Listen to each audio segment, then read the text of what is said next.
আসসালামু আলাইকুম। প্রিয় দর্শক, যুক্তরাষ্ট্রের সঙ্গে বাংলাদেশের বাণিজ্য চুক্তি নিয়ে যখন সকল মহলে কথা হচ্ছে, বিশেষজ্ঞ মহল বলেন অথবা শিক্ষাবিদ, অর্থনীতিবিদ, সাংবাদিক যারা এটা নিয়ে আলোচনা করছেন, সমালোচনা করছেন, তখন আমরা দেখছি যে এটা নিয়ে সরকার কোনো উচ্চবাচ্য করছে না, বিরোধী দল কোনো উচ্চবাচ্য করছে না, সবাই একদম চুপ হয়ে আছে।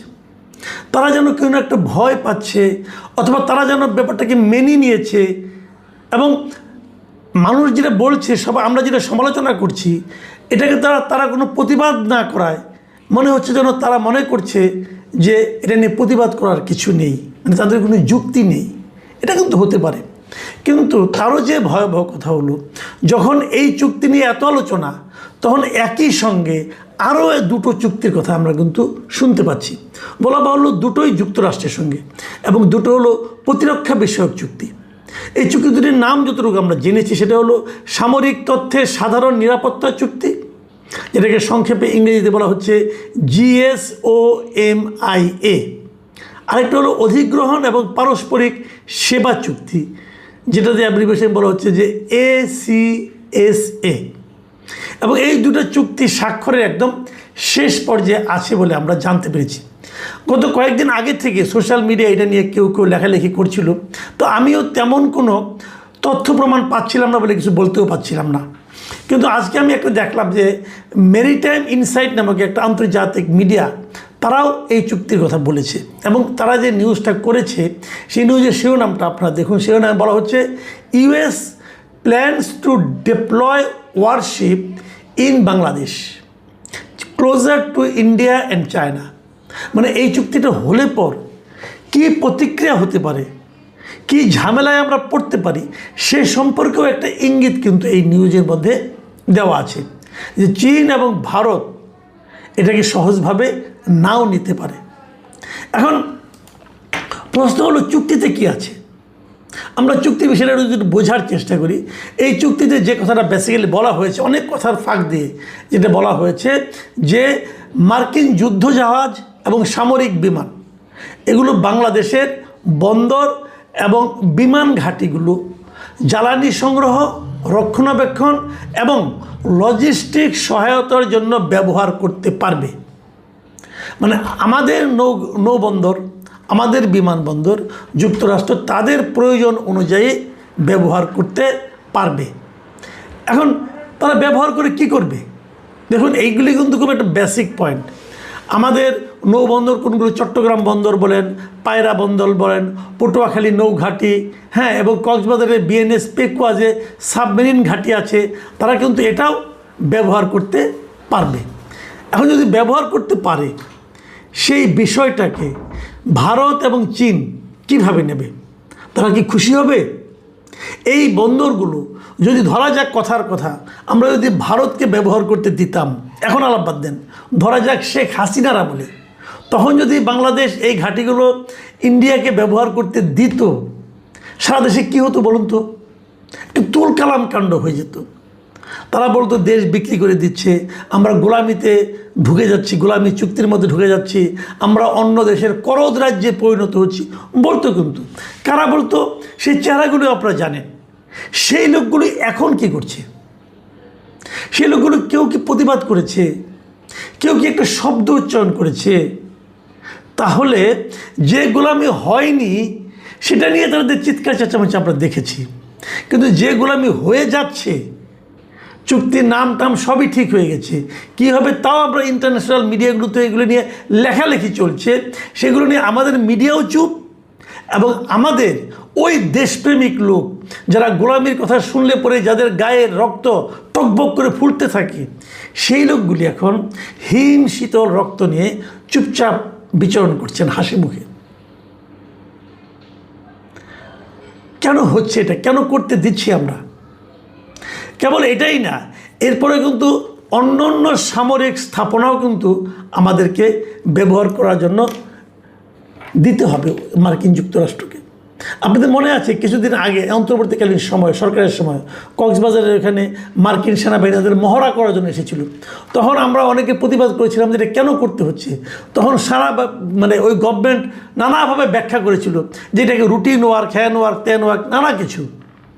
আপনাদের এটাও মনে আছে, নিশ্চয়ই মনে থাকার কথা, যে বিগত স্বৈরাচারী শাসক যাকে আমরা বলি শেখ হাসিনা, তার আমলে শেখ হাসিনা কিন্তু বলেছিলেন যে যুক্তরাষ্ট্র তাদের নৌবাহিনীর ব্যবহারের জন্য, সামরিক বাহিনীকে ব্যবহার করতে দেওয়ার জন্য আমাদের সেন্ট মার্টিন দ্বীপ এবং তার আশেপাশের এলাকাগুলো ব্যবহার করতে চেয়েছিল এবং বলেছিল ওগুলো ব্যবহার করতে দিলে শেখ হাসিনার কোনো সমস্যা হবে না, শেখ হাসিনাকে তারা ক্ষমতায় টিকিয়ে রাখবে।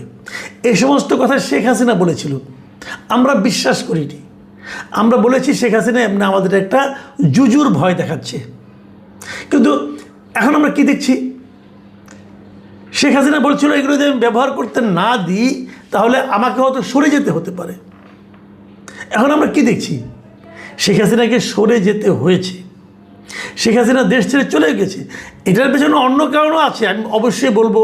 শেখ হাসিনার অপশাসন, শেখ হাসিনার গণতন্ত্র হরণ, মানুষের ভোটাধিকার হরণ, অবাধ লুটপাটে সায় দেওয়া, এরকম অনেক কিছুই আছে। অপরাধের কোনো শেষ নেই।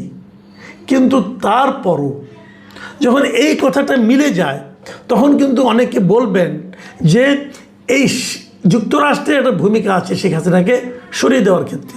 আপনাদের মনে আছে কয়েকদিন আগে এই আমরা যেটাকে জুলাই আন্দোলন বলছি, সেই আন্দোলনের যিনি প্রধান ব্যক্তি যারা ছিলেন, তাদের যিনি গুরু হিসেবে পরিচিত ছিলেন মিস্টার ফরহাদ মাজহার, উনিও কিন্তু কয়েকদিন আগে বলেছেন যে উনি এখন বুঝতে পেরেছেন যে এই আন্দোলন অথবা শেখ হাসিনার পতন অথবা ক্ষমতার পরিবর্তন যাই বলি না কেন, এর পেছনে মার্কিন যুক্তরাষ্ট্রের একটা বড় ভূমিকা আছে।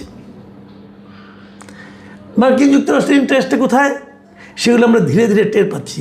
প্রথমে হলো বাণিজ্য চুক্তি এবং তারপরে এখন হচ্ছে এই প্রতিরক্ষা চুক্তিগুলো।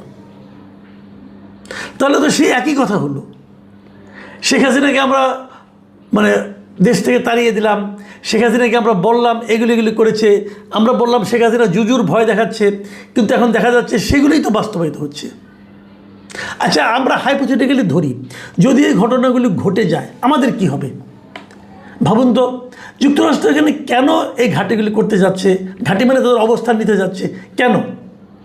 কারণ কিন্তু একটাই, যে এই যে সামুদ্রিক অঞ্চলটা আছে, যে ভূরাজনৈতিক যে ব্যাপারটা আছে, এই সামুদ্রিক অঞ্চলে প্রভাবটা কার? ভারতের এবং চীনের।